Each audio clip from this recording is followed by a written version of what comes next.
itu bersama ini dari ini faraja dari saya angkat saya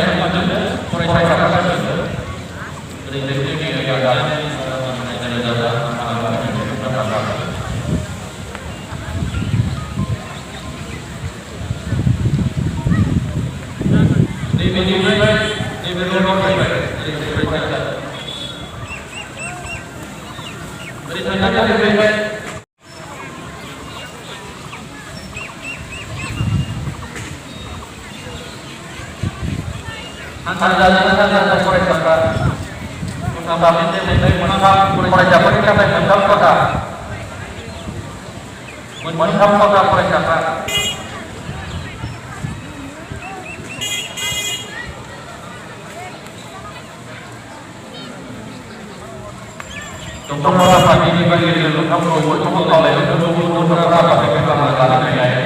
dengan PKI ini secara beberapa negara untuk saja jawab dan jaga sudah tahu secara